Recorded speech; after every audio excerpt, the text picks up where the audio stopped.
delighted to have the opportunity to meet you and learn from your story. We are members of the Team Leadership Fellowship, which is part of the Buffalo Jewish Teen Initiative. Uh-huh. May I ask you a personal question? Why, and it's a silly question because we're all Jewish, why do you want to know my story? Is it just because what I quote unquote suffered, or do you all of you want to do it so we can learn from the lessons of the Holocaust so it won't happen again? You know what I mean? Yeah, I want to learn like the lessons and stuff.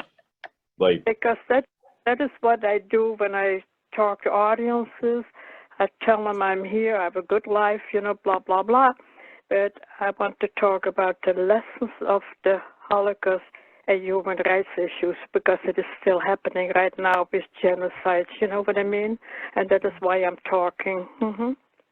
yeah. So, what is your question? The first question that we have, and I'll be reading it, is what was life like for you before the Germans came to Holland? What kind of life I had in Holland before the war? Yeah. Okay, let me first tell you, I was born in Amsterdam, and Holland was always a very liberal country, a very good country for Jews. We had a queen and a king, and they were kind of pro-Jewish. So when Hitler came into power, a lot of German Jews, they were fleeing to Holland, and they thought they would be safe there because Holland was not in the First World War. So Holland was a very liberal country. I was born in Amsterdam, and most Jews, not all, but most Jews in Holland were secular Jews. We had very few very Orthodox Jews, and the few that were really Orthodox were mostly Polish Jews who fled from Poland to Amsterdam. So it was a very good country for Jewish people. There was anti-Semitism like it is in the United States, but you were protected by the law, So we had a very good life. My father made a good living, and it was a very good country to live in. And most Jewish people, they lived either in Amsterdam, Rotterdam, and The Hague, the three largest cities in Holland.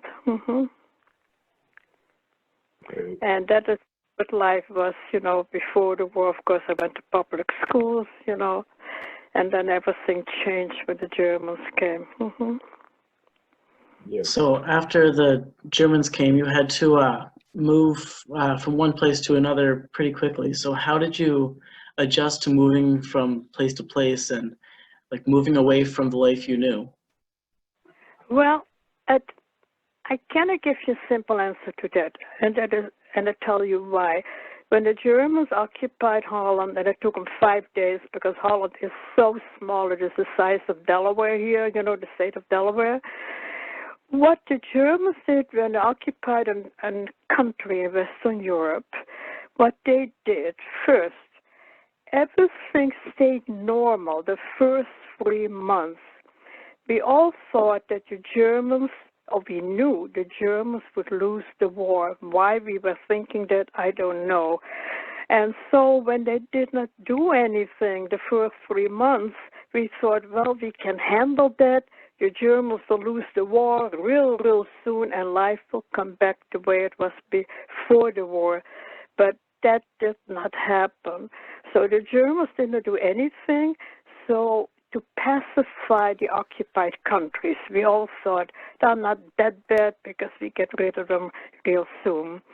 The first 2 years of the occupation, because there were 5 years in Holland, they occupied the country. The first 3 months they did not do anything, and then after 3 months, 4 months, all Jews had to wear a Jewish star. These yellow stars you had to wear on the left side of your clothing, even in your own house.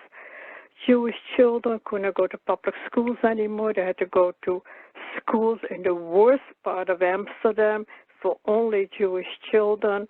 You could have civil service jobs. You could not shop in non-Jewish stores. You could only shop between 3 and 5 in the afternoon in Jewish stores, and mostly you went shopping for food then in those stores. But they did not do too much. So how it started, after about 5, 6 months, everyone has to wear Jewish stars. And first I want to tell you, what was the definition, according to the Germans? Who is a Jew? It had nothing to do with religion, nothing. Most people were secular. They only went to the shul or to the synagogue twice a year, for Rosh Hashanah and Yom Kippur. They were, secular Jews. You were a Jew if you had more than 2 Jewish grandparents. So then you saw, but I lived in that block, there was a huge Catholic church, and it had steps going up to the church. And the priest was always waving to the children, even when we walked to school, and we thought, once we had a star, he is pretty good. He is pretty good. And then there was also a nun there who had a Jewish star, a nun, because when she was born, her parents became Catholic, and so she had more than 2 Jewish grandparents. So they didn't do anything in the very beginning. We had to go to Jewish schools. People couldn't have civil service jobs. They raided all the stores in Amsterdam. I talk only about Amsterdam. Of course, they did the same in the rest of the country. And I remember one day the Germans, they knocked on our door. We lived in an apartment. And my father had his business in his apartment. He was a stamp dealer. He had a store, but he took all the stamps and the albums. He took it to the apartment where he could sell stamps, from the apartment. And they came and they did it in many places. And they just raided the whole place. You didn't even get a letter. We took this and this and this from you. You didn't get any money. That is how it started. So when did it really get very bad? And it got very bad for 2 years later, in 1942, and there was a reason for it. Between 1940, when they occupied Holland, and 1942, what they did, because you had to wear a star, you walked outside and there were Germans, in the streets, and I saw young men, not women or girls, who were between 18 and 30 years old, and they arrested them right there and then to send them either to a concentration camp in Germany or to work in the war industry in Germany, because most men, they were fighting in the Eastern Front, near Russia. So the first 2 years, they did not do too much till they finally, and the Germans are always very efficient. Whatever they do well. They make the best chocolate in the world, and they know how to kill 11 million civilians in a very efficient way.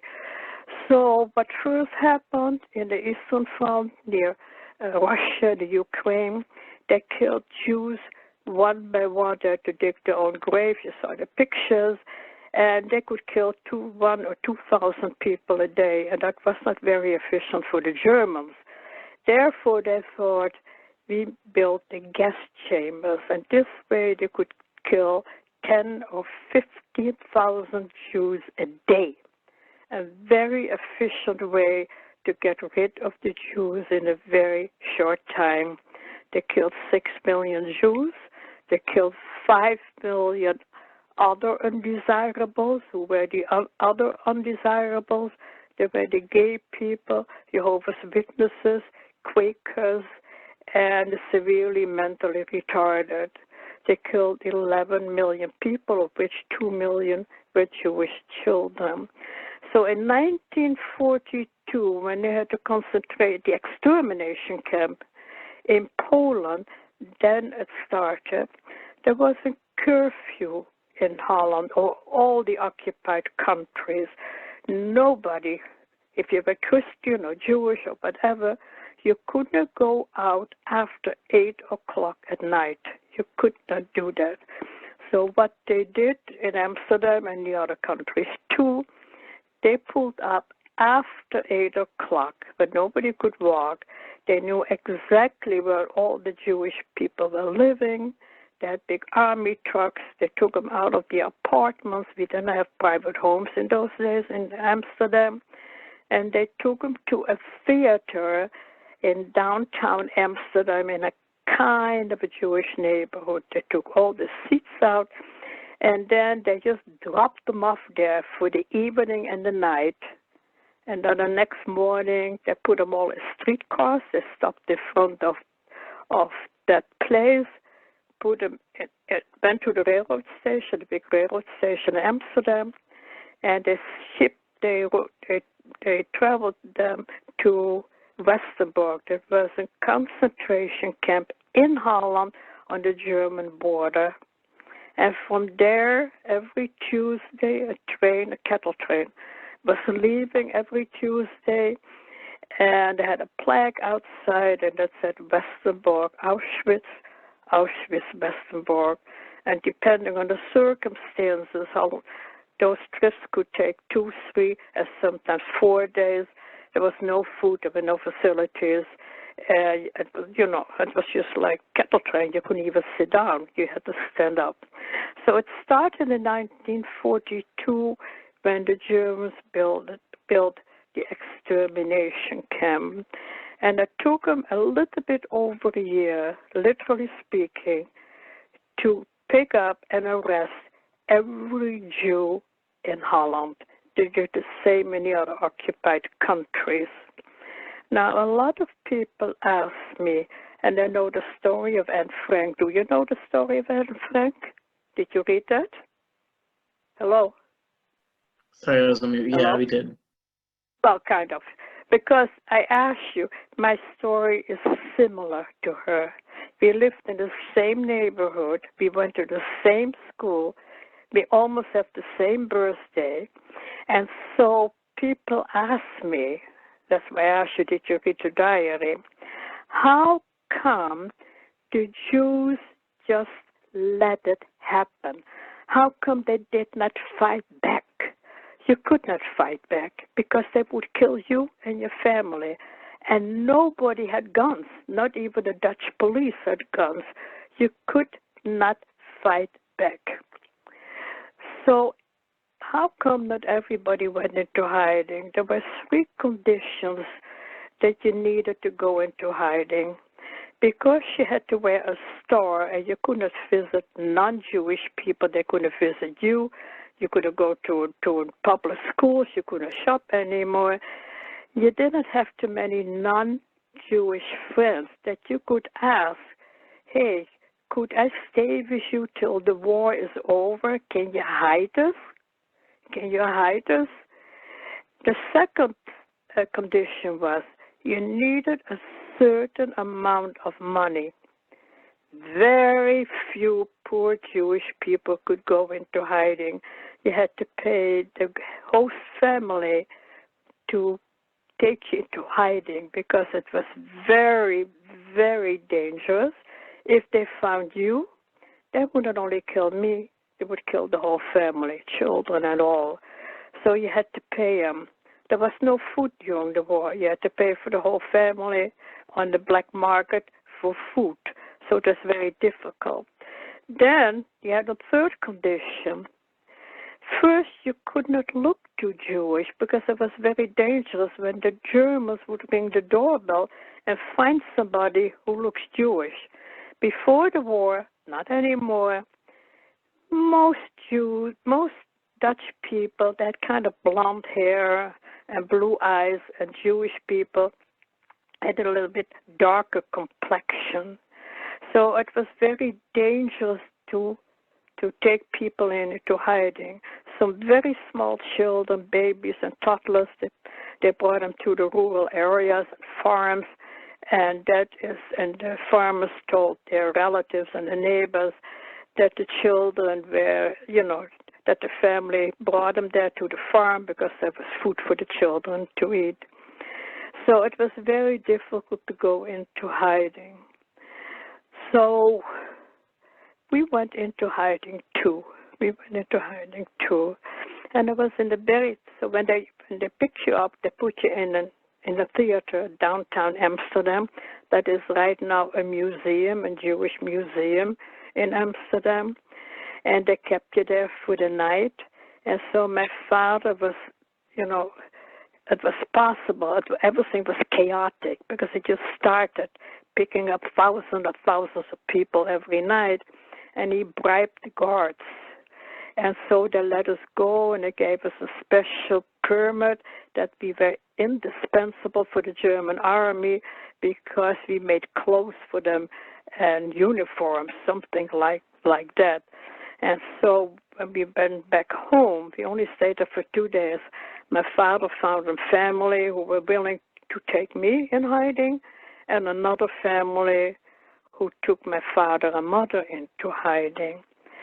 Very, very seldom were children in the same hiding place, Jewish children, as the parents. It was easier to find a hiding place for children than it was for adults. So perhaps 1% of the Jewish people that the children and the parents were together. And Frank's story is kind of unique because she was in an annex with her father, her mother, 2 other people, and her sister.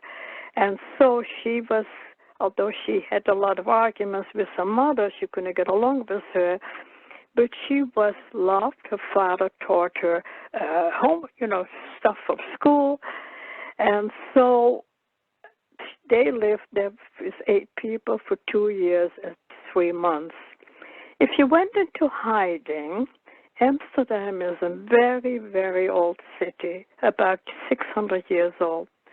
And you were always in hiding in the poorest part of Amsterdam, and that is the oldest part. Every apartment building was 3 stories. We didn't have private homes.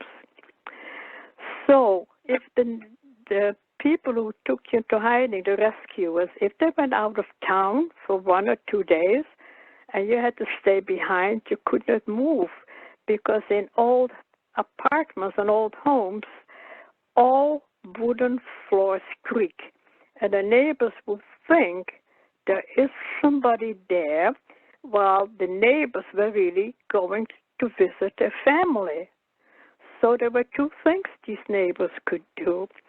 Ignore, because they had a feeling there were Jewish people there, just try to ignore it, or they went to the German police, and either, if they will say there were Jewish people there, either they got money, or even more important, they get food and cigarettes for betraying Jews.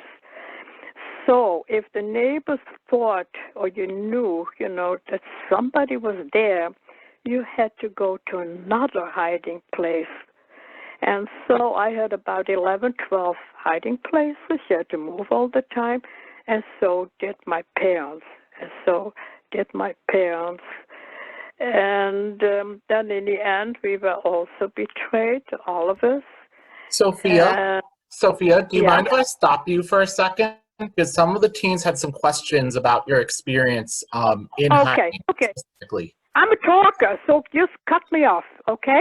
No worries. I just wanted to make sure they got to ask their questions about hiding before you move to the next part of your story. Okay, bring them on. Elliot, do you want to perhaps ask your question? Yeah. Sure. So we're all in quarantine right now, and so hopefully that's the closest that we ever get to being in hiding. So we had I had a question of, so what did you do while you were stuck in hiding for that extended period of time? Were there things that you did that were like... kind of funny that you asked me, and I tell you why. Now we cannot, they don't want us to leave our homes and the apartments. They want us to stay home, right? And I live by myself. And so I never think much about the war, but suddenly I feel like I'm in hiding again, like in the war, because you cannot leave the apartments. You know, I don't drive a car anymore, and I'm cooped up here for a couple of weeks now. And many times I'm thinking, you know, it brings me back to the war. So what did you do when you were in hiding? Nothing. Absolutely nothing. In the first place, you were always in hiding, almost always, with a family who did it more for the money than actually for rescuing a Jewish person. Okay? In these households, in those days, you know, there was no radio, there were no telephones, there were no computers, there were no TVs, there was nothing there. There was not even a newspaper there. There was no radio either, and I'll tell you why. When the Germans invaded the country, everybody, Jew as well as Christians, they had to hand in the radios. And why? Because they were afraid that the people would listen to the BBC News, that is the British broadcasting system, instead of listening, literally speaking, to fake news what the Germans had on our radios. So there was nothing to do. There were no newspapers, there were no books, and I was always a reader, and I'm still are. There was nothing to do, absolutely nothing to do. Then when the host family went away, I couldn't walk in the apartment because the floors would creak. The only thing you could do was daydreaming. I did a lot of daydreaming and thinking about what I would do after the war and things like that. And right now, when I'm in the house so much, it makes me think a little bit about the days that I was daydreaming and, you know, isolated and didn't see anybody, couldn't go outside. There was nothing to do. I was with one family because I had about 10 or 11 families, and the woman said to me, because she knew I liked reading, although there was nothing to read, she said, would you like me to go to the library and get a book for you, you know, for my age? And she came back with a book. It was like she gave me a bag of gold and diamonds. I always remember that, you know. So there was nothing you could do. You just had to think about what will I do after the war, or you were daydreaming.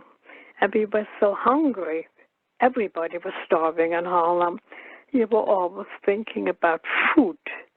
And you were not thinking about real food like a potato or an apple or an egg. You were thinking about whipped cream cakes and things like that, just daydreaming. And that kept you going for a couple of days. And once there was literally no food for nobody. You know, you see the daffodils outside and the tulips coming up right now and the hyacinths, and all these bulbs are coming from Holland. So what they did, they cut the flowers, they dug up the bulbs, and they dried them, and they made, what do you call that? What you make this? They make, you know, the wheat out of it, so you could make bread out of it, out of the dried bulbs. You pulverize them, and we had bulb bread.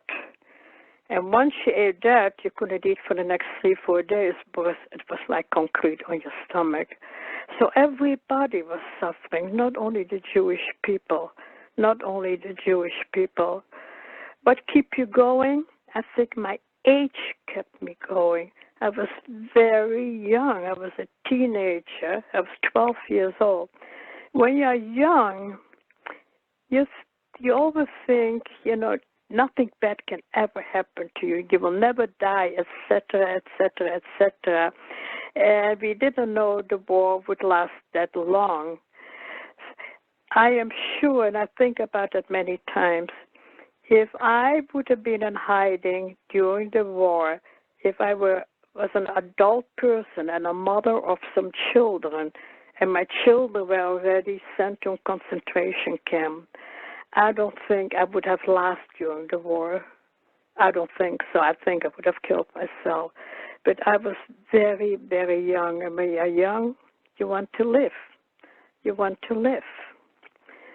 Okay, another question? Haley, do you want to ask your question? Did you ever reconnect or see any of the people that hosted you again? I'm sorry, I have a bad connection. Say that again. Did you ever see or reconnect with any of the people that hosted you or that were kind to you and letting them into their homes? You mean, did I find people after the war? Is that what you asked me? Yeah. Yes, her question was, did you ever reconnect with any of the people who hosted you or were kind to you during that time period after the war? I stayed close with one family who took me in hiding. They had 2 children of their own, you know what I mean? But then I had to leave because the neighbors were suspicious. And after the war, you know, they became my friends. And when I got married in Holland, they were at my wedding. And so there was only, you know, the only people that I met after the war. It was kind of odd, you know. When the war was over, everybody was gone. All my friends were gone. All the kids I went to school with were gone. My whole family was gone. There was nobody there. They were all killed. You came back in a different world. You came back in a different world. So we did not, and then my parents had some non-Jewish friends, and that was another thing, and they asked them, could we give you some of our valuables, you know, some gold bracelet or whatever it was, and then hide it for us, and then we get it back after the war. And many times, I hate to say it, these people betrayed the Jewish people because they knew they would never come back and they could keep all the valuables. And that is how my grandparents died. They were betrayed because, you know, the people they gave all the stuff to, they want to keep it after the war. Another question? Hello? So you mentioned that your family was going to leave Holland, and your mother didn't want to leave. So did that put a strain in the family? Oh yeah. Well, not the family. My father came to Holland after the First World War because he had a brother living in the United States.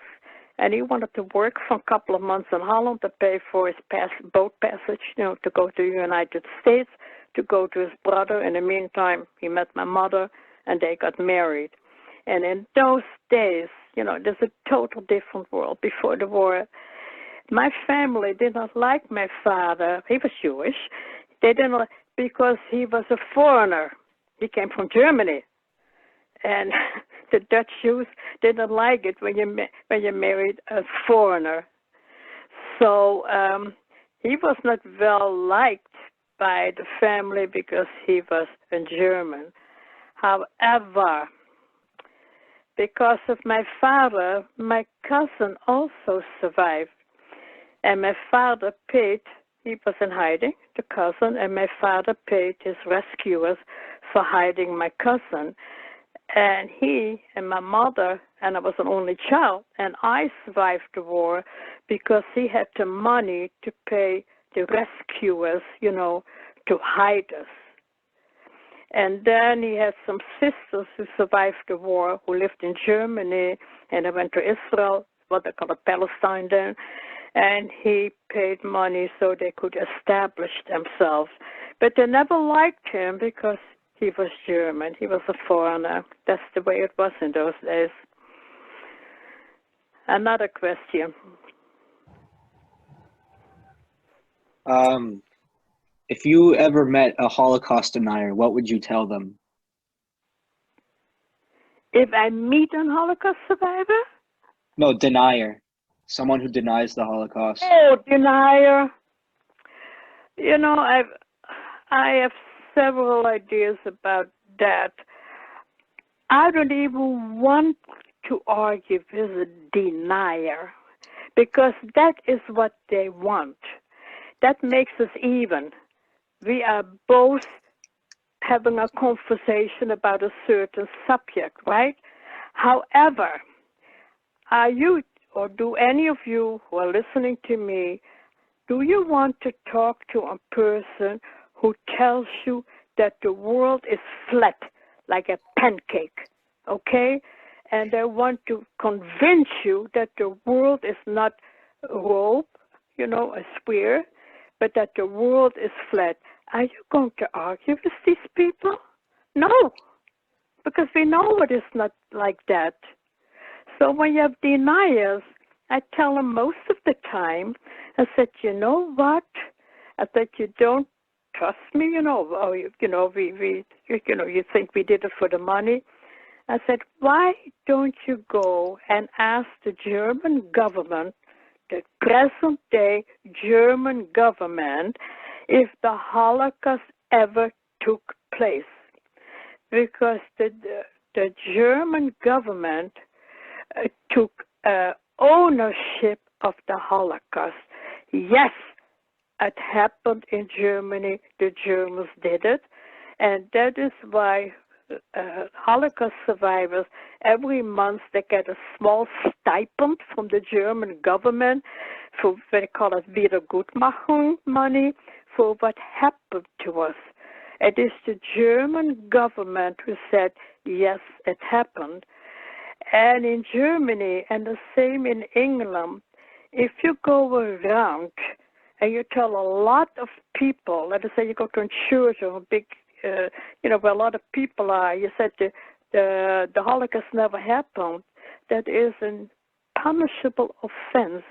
They can fine you and put you in prison. So when they say, the Holocaust never happened, I said, write a letter or talk to any of the German politicians in power right now, and they will tell you it happened. And that is it. I'm not going to argue with them. I'm not going to argue. Another question. I don't know if we have any more questions. You don't? So, well, if anyone wants to come up with one on the spot, they can go ahead, I guess. Let me tell you something. I also get a question. How did you, when the war was over, how did you feel? Did you have grievance counseling when bad things happen here in America? You know what I mean? Yeah. Things that, well, there was no grievance counseling then. Besides, I'm even against it here in America. No grievance counseling. In fact, there were many people who told us, Dutch people, too bad they didn't get all the Jews. That's how they talked. That's how they talked many times. So, what are we talking about? How, after the war, we saw it all, we suffered all, we heard it all. We had some very bad years. When we came out of the war, now we were young. If you were older, it's different. We were teenagers. And you won't believe it. We came back as idealists. It was up to us, we thought, to change the world, to make this a better world to live in. And we thought we could do that because we suffered so much. We were very idealistic. We belonged to human rights organizations. We talked everywhere. We came back idealistic. And when you're young, you think you can change the world all by yourself. Of course, you cannot do that. However, I'm always glad I did it because it made a better person out of me. I think about it a lot, and I never regretted it that I became idealistic. And we did a lot. We did a lot of talking. There were some children our age, had it even worse than we were. They were also in camps that had no family, that had nothing there. And in those days, they couldn't even go to Palestine because they did not leave Jews into Palestine. So we had a hard time. But most teenagers in my age, they were idealistic. They were idealistic. Yeah, it made better persons out of us. You became more aware of life. You appreciate life more. You don't take anything for granted. Even the little things make me happy. I do a lot of walking where I live. There are only ranch houses here. And so I see the flowers come up in the spring, the daffodils and other flowers, and it makes me happy. The little things make me happy.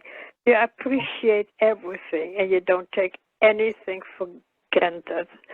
And perhaps I learned from it because when people went on these cattle trains, they always threw pieces of paper out of the train. And they hoped that some farmers along the tracks of the train would pick it up and send it to their family members. They always put a name there and an address. And why do I tell you that story? So most of these papers they threw out of the train always had the same writing on it.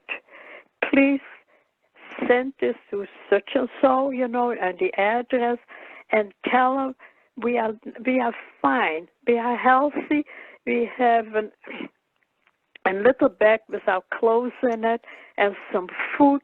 We know it will be very difficult. We know we have to work in the war industry or on farms, but we are healthy, and we will see you back real soon because we thought the war was over. And they really believed that. And they also told us in those letters, tell the world what happened to us. Tell the world what happened to us. And there is a museum downtown Amsterdam. It was a synagogue, and now there's a Jewish museum. And I have all these letters there that the people threw out of the trains or left somewhere, and they were all optimistic. They really, really thought they would survive the war, and all said, tell our stories. Tell our stories. Because Germany, and that is why I'm talking in schools and everywhere, when the war was over and they opened the gates of the concentration camps, we all thought, once the whole world will see that, we never have another Holocaust or another genocide. And look what we have. A lot of hate crimes and a lot of genocides. It is still happening.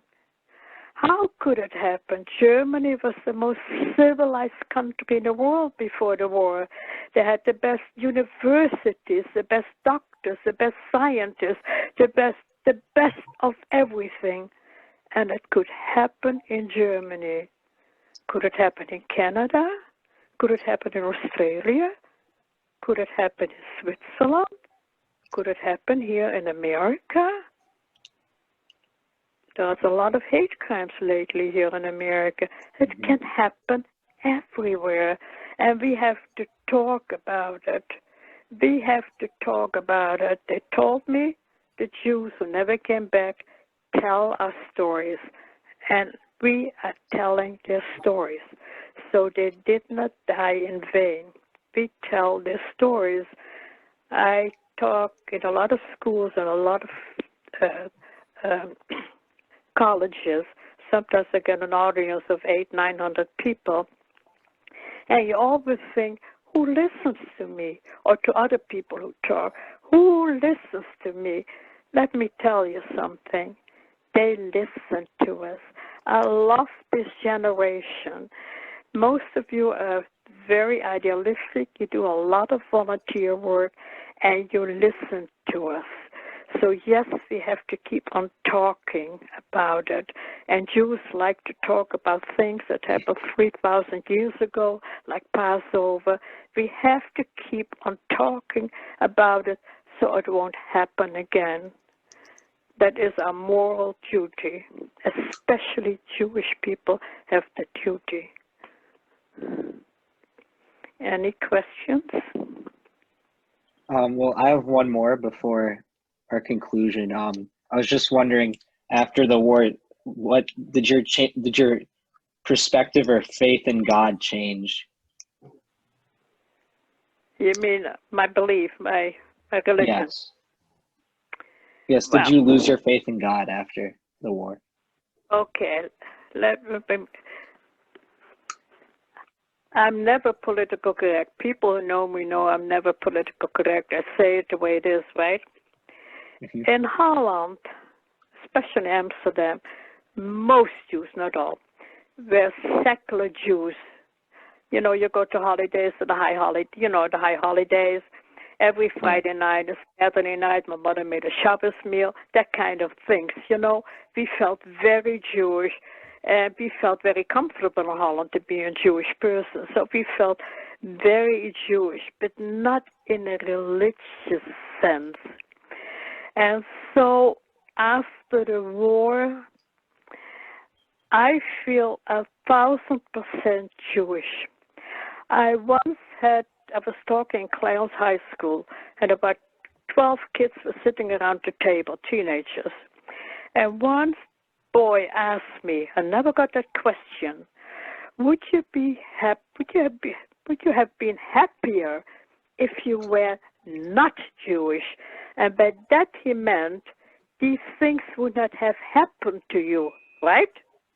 Mm-hmm. And I had to think about the answer. And I'm not religious at all. I said, no. I said, I could not imagine not being Jewish. I cannot imagine living without my arms and my legs. I feel 2,000% Jewish. I like the religion. I always say it's a very pragmatic religion. Repair the world, do good in the world, you know, be a person in your community. I feel so comfortable in my religion. I feel very comfortable, and I'm very proud to be Jewish. But religious-wise, I am really an atheist.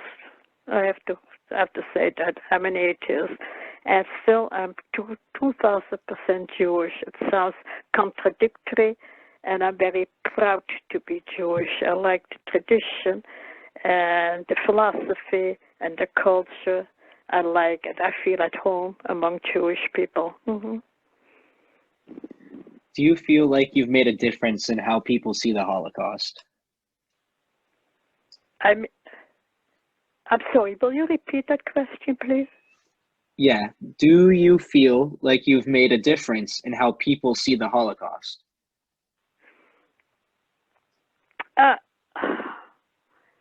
Yes, well, first, yes, it makes a difference. Of course, well, I'm not talking about Jewish people. When you have a non-Jewish audience, they know about the Holocaust. Everybody knows about it, no matter where you live in the world. But they really don't know what went on. In fact, it sounds horrible, perhaps. Jewish millennials, they don't know anything about the Holocaust either. Of course they know there was a Holocaust. Of course they know 6 million Jews got killed. But they really don't know what really went on. And that is why I really like to talk to Jewish audiences, because they really don't know. They know so many Jews died. They knew there was a Holocaust, but they really don't know what went on. And what the Germans did, I don't say the Nazis, all Germans did it. What they did was the most evil thing that ever happened in the world, to kill 11 million civilians of which 2 million were children. That is evil. That is evil. And so I feel very strong Jewish. And when I talk, I let them know right away, you know, why I'm talking, how I'm talking. I'm very proud of my religion, but I cannot believe in a God who let 11 million people die in about 8 years' time, of which 2 million are children. I cannot comprehend that. I just cannot comprehend that. But I'm a good Jew. I'm really a good Jew, yeah. I think, because I feel very strong. Sophia, knowing that the teens on this call and they are in the generation that really will be among the last of people that will have a direct connection with a survivor of the Holocaust, what can they do so both their friends as well as people younger than them know what truly happened during the Holocaust and can continue the story? Well, what I say when I talk to people, like the people I'm talking to right now, is I start with it. My theme is to repair the world. And I tell them how each one of them can repair the world. You know, some people are better at certain things than other people, but we all can do something. And what it means, repairing the world, and perhaps I'm wrong, if everybody in this world, Jew or not Jew, do a few good deeds when they're born and during their lifetime, that by the time they leave this world again, the world is a little bit better place than it was than before they were born, because they did some good deeds. So what I tell my audiences are, repair the world. That doesn't mean you have to go in a soapbox and talk to everybody, do this or that. Do some good deeds. In some schools, sometimes they want some tutors to help children who cannot read that well. All synagogues and even churches, they always need people. There are so many things to do, but repair the world in your own way, and you have no idea how many little things you can do that make other people happy. And it also makes you a better person. I always say, for example, bullying is a big thing among teenagers. You know, either the kid does not fit in, he has the wrong clothing, he has a different language, etc., bullying. And all your friends do that, for example. And you say, while your friends are there, stop doing that. That is not fair. That is a bad thing to bully him. That takes a lot of chutzpah and a lot of guts, because they will say, whoa, whoa, whoa, you're goody, goody, goody, right? However, the next morning, when you comb your hair in the bathroom, when you look in the mirror, you like what you see, that you had the guts to talk out, to come out and say in front of your friends, although they made fun of you, that you protected the person who was being bullied. So we all can do something in our own way, and we all can volunteer doing things. If your mother is very tired or doesn't feel good, even if you say, come on, Mom, I will cook something, or bring a sandwich, or you want something to drink. You know, all during your life, the little things you can do, and then take care in your community. They always want people to help. So there are little things you can do, and that make you a better person, a much better person. You feel good about yourself. Yeah, that's how I feel. Yeah. Hi. Okay, well, what would you say to future generations who won't be able to meet a Holocaust survivor? Like, what do you recommend? How do we continue these stories? How can we do that? You know, a lot of people don't agree with me. They say we have they tape us a legacy. many times they tape us. In August, I have another taping. So when we're not around anymore, and that is real soon because we all get old, then we can look at the tapes, especially in the schools or wherever it is. And the books and all the materials, and the Holocaust Museum in Washington has the best education department there is and the best materials. By the way, if you go to the Washington Museum and you want some materials for your classrooms, they will send it to you, and you can keep all the materials they sent you. So if you, what are we talking about? I think, that is my personal opinion, people, especially younger people, they learn more if they watch a video of the legacy of a Holocaust survivor who tells his or her story. The best thing, of course, right now is, the few Holocaust survivors, or, get the survivors. But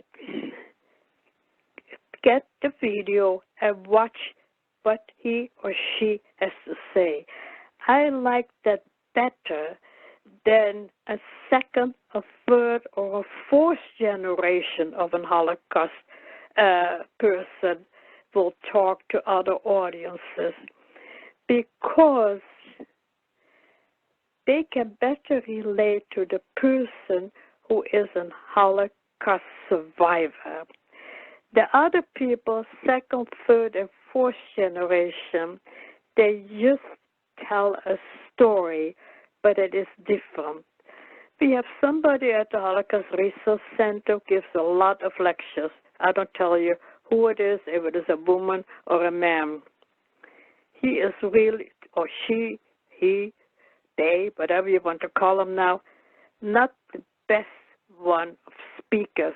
However, the students, or wherever he talk or wherever she talk, they love it. They love that person because he is the real McCoy. He is the real McCoy. He is the real, or she is the real person that happened to. And so the whole performance is different than the second, third, or fourth generation. So I rather have it that they show the legacies than having a third, fourth, or fifth generation talking to future audiences. I think it is more impressive because those are the real people. Mm-hmm. But that's my opinion. Not everybody agrees with me. Mm-hmm. Does anyone have any more questions for Sophia? Well, if not, Sophia, we really want to thank you for taking some time to speak to us today. We really all learned so much from you, and really would look forward to really taking the lessons from this into our lives moving forward. Oh, I want to tell you, sometimes I'm the same. When somebody gives a lecture or talk, right, and you listen, and then when you come home, you think, wow, I should have asked that question or something like that. Or what did she or he mean when he said or she said such and so, right? If among your audience right now that I talk to, if they have some questions afterwards, if they digest whatever I was talking about, tell them, write down the question and send it to Elizabeth. And Elizabeth will send it to me, and I will answer all the questions and send it back either to you or to Elizabeth, okay? So if there are any more questions, once they come home and I think, oh, I wish I would have asked that woman that, let us know, and I will answer your questions. Okay? Amazing. Thanks, Sophia. You're welcome. Yeah.